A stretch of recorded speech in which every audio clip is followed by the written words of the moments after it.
Welcome to this video. Today I'm going to talk to you about reflux. My name is Suzanne Perazzini and I'm the author of 2 low Fodmap cookbooks, and I'm also the creator of the Inspired Life low Fodmap coaching program. Now, someone watched one of my recent videos about the connection between IBS and reflux, and they asked me about the fact that I said I had been helping clients of mine who had IBS and reflux and how to integrate that fact into the low FODMAP diet. And she wanted to know how to do that.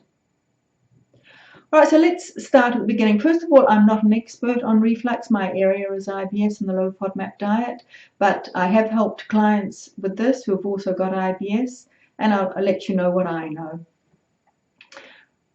The reflux is also called gastroesophageal reflux disease, or GERDS. That might be how you know it.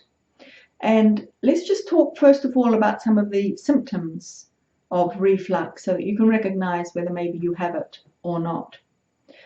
Now, the main one is heartburn, even though this has got nothing to do with your heart. It is a feeling of kind of burning or discomfort that starts in your stomach and moves up into your chest, up through your throat. Also, you can have regurgitation of some of the stomach acids that will move up your throat and even into your mouth, where you might have what feels like a wet burp as some of the acids sort of end up there. But it could also just be in the form of a sour or a bitter taste at the back of your throat. Now, this acid can sort of interfere with your vocal cords and it can cause you to sound hoarse. So even though you don't have a cold, maybe you're sounding hoarse, and that could be what's happening. It could be the reflux there. And this acid can also cause you to have a sore throat. So you've got a sore throat mainly after eating, but you don't have a cold, then that could be reflux. And also sometimes some of this acid that sort of regurgitates, it might end up going down into the lungs, and that will cause you to have a chronic cough as you're constantly trying to cough it up. Now, one of the lesser known symptoms of reflux can be nausea. Not a lot of people get this, but if you have, nausea can have a lot of causes. That's the problem here. But if you get nausea after eating meals, and that's sort of a fairly chronic thing for you, then maybe you should be looking at reflux. That could be reflux. Right, let's have a look at some of the best ways to help prevent reflux. Now, there is a connection between being overweight and having reflux, so try and maintain a healthy body weight. Also, avoid heavy meals, which cause a lot of acid to be produced, and in fact on the low FODMAP diet anyway, we have to eat 5 small meals a day, so that'll be perfect for the reflux diet. Right, now also don't eat within 3 hours. Don't go to bed within 3 hours of eating. Otherwise, you'll be lying down horizontal, and gravity doesn't work in your favor that way, and the acid will actually regurgitate back up through your throat. It has an easier passage, an easier way of doing that. Now, there are certain foods you have to limit, and this is where the low FODMAP diet and the reflux diet can be integrated.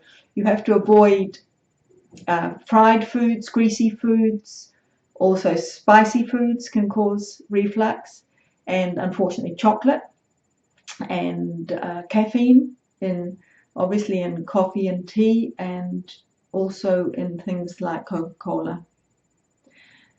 The other foods are more acidic foods like citrus fruits, which are fine on the low FODMAP diet but not on a reflux diet, and also tomato. And avoid peppermint, which is fine on the low FODMAP diet, because it actually encourages the gastric juices to be produced, which is good for digestion, but not good for reflux.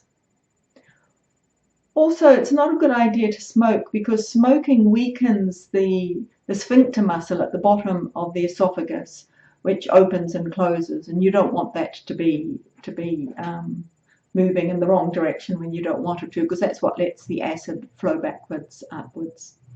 Also, maintain a good posture, especially when you're eating, so that the food's got an easy passage to go down, but also you're not encouraging the acid to move up by slouching and pressing on sort of the digestive system there.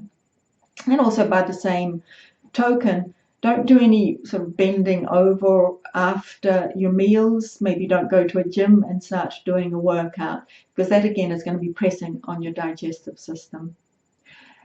Another thing that can cause reflux are some medications, and even some over-the-counter ones like aspirin and ibuprofen, and some medications that are used for osteoporosis. So just have a chat with your doctor about those before you take them, and make sure that you don't have something that's going to cause or aggravate your reflux.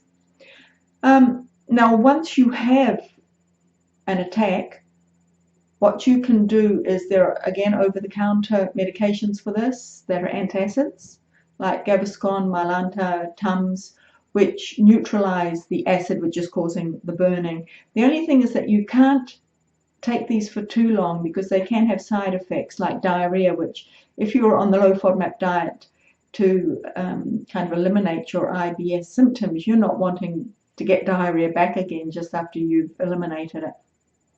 And also it can stop the prevention of the absorption of calcium for, osteoporosis. So again, that's something that you've just got to look out for. I wouldn't stay on those things too long term. The one thing I do know, my father had reflux all his life, and he used to drink milk to help with the burning, because milk, even though it's slightly acidic, and you'd think, well, why would you add more acid? It's got a fat content to it, not enough fat that it's going to cause the reflux, but it kind of lightly coats the esophagus with the fat, and that stops the burning or helps the burning sensation. All right, well, I hope that's given you a few tips about reflux and how to integrate it into the low FODMAP diet. If you haven't already, you could subscribe to my channel, and if you've enjoyed this video, you could give it a thumbs up, or perhaps even leave a comment about your experience with reflux, or maybe you've got some more tips about it. Thank you for watching, and goodbye.